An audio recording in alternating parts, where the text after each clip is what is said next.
Welcome to this explainer. Look, if you're a candidate gearing up for your Level 1 CFA exam, or honestly, just an investor who wants to understand the market better, we are simulating an elite classroom experience today. We're tackling one of the most heavily tested and debated topics in the equity module, growth versus value investing. Let's get right into it. Here's our agenda for today. 1. The core equity concepts. 2. Growth versus value contrasted. 3. CFA-style practice questions. 4. AI tools in finance. And 5, pro tips for exam success. Section 1, the core equity concepts. Before we start crunching numbers or running complex stock screens, we really need to nail down what these two strategies actually mean in the real world. First step is growth investing. The psychology here is fascinating. Growth investors are basically hunting for companies expected to grow revenues and earnings way faster than the market average. You're going to see super high PE ratios here. Why? Because these investors are willingly paying a massive premium today, entirely for the expectation of future growth. It's like paying top dollar for a seedling because you're absolutely certain it's going to be a giant oak tree.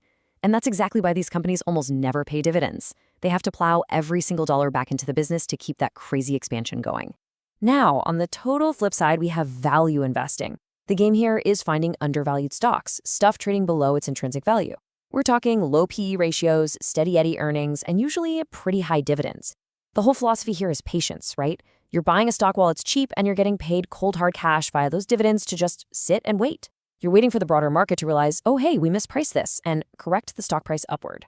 But, okay, here is the absolute valuation trap, and the CFA Institute will definitely test you on this. Do not fall into the trap of thinking value automatically means cheap and good, or growth automatically means expensive. Growth is expensive for a reason. Value is cheap for a reason. Your actual job as an analyst isn't just sorting stocks into cheap and expensive buckets. Your job is figuring out if the market got that pricing right or wrong. Let's move on to Section 2, growth versus value contrasted. Think of this as your ultimate mental cheat sheet for exam day. We're looking at 4 major pillars here side by side. PE ratio, high for growth, low for value. Dividends, usually low for growth but high for value. Now look at risk. Growth actually carries a higher uncertainty because, well, you're banking on a future that hasn't even happened yet. Value is often lower risk because the earnings are usually already established. And finally, market expectation. Growth demands that this massive expansion actually materializes. Value? It just relies on the market waking up to a mispricing. So, how does this tie back to the complex valuation formulas you've been staring at? Well, remember that a stock's required return and its expected growth heavily dictate these price multiples. Growth stocks can justify a sky-high PE specifically because their expected growth, that G in your formulas, is massive. Value stocks, on the other hand, often have a higher required return, basically pricing in the risk of a stagnant company, paired with much lower growth expectations. All right, Section 3, CFA-style practice questions. Let's put you in the hot seat with some rapid-fire questions modeled right after the real exams. First one, a conceptual check. Which of the following is most likely a growth stock? A, high dividend payout. B, low PE ratio. C, high expected earnings growth. Or D, stable earnings. Think about that mental cheat sheet. Are growth stocks known for stability, or are they priced for tomorrow? If you yelled out C, you're absolutely right. High expected earnings growth. They justify their huge price tags strictly through the expectation of rapidly expanding future earnings.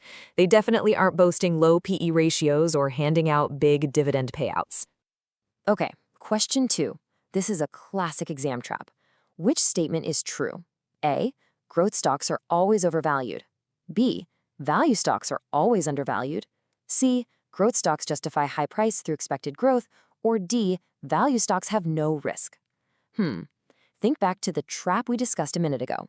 How often is the word always the right answer in finance? The correct answer is C, growth stocks justify high price through expected growth. The CFA loves this kind of distinction. They want to see if you actually get the why behind the valuation, not just some memorized definition. Remember, a cheap stock is not always undervalued. Sometimes it's literally just a failing business. Last one, let's do a scenario check. A stock has a high PE but suddenly fails to deliver its expected growth. What happens? A, price increases. B, price decreases. C, no impact. Or D, dividend increases. If the market priced in absolute perfection and the company suddenly drops the ball, how are investors going to react? Yeah, it's B, the price decreases, and it decreases hard. The market violently punishes a failure to meet expectations.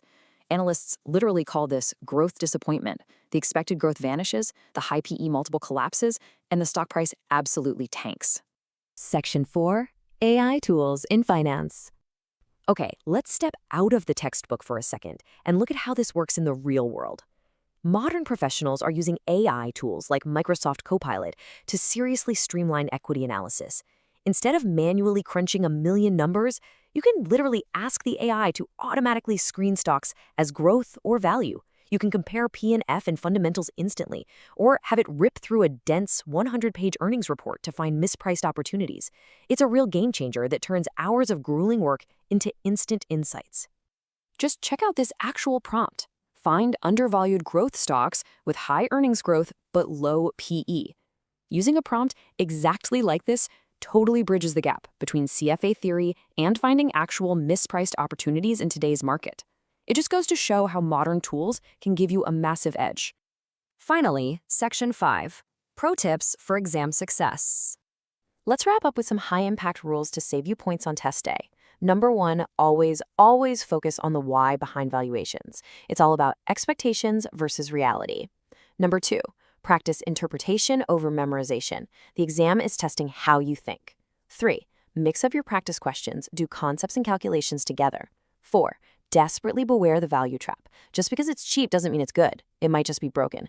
And finally, drill those key ratios, PE, PB, PEG. You've got to know them cold. I absolutely love this quote from our source material. In markets, price tells you what you pay, but strategy tells you why you pay it. That just perfectly hits the nail on the head. Mastering the actual strategy, truly getting the fundamental difference between growth and value, is what's going to make or break your success. So to close out this explainer, I've got a question for you. Are you ready to spot the market's next massive mispricing? Take these strategies, practice your ratios, dodge those value traps, and start looking at the real world through this lens today. Thanks so much for hanging out with me. Keep studying hard, and I'll catch you next time.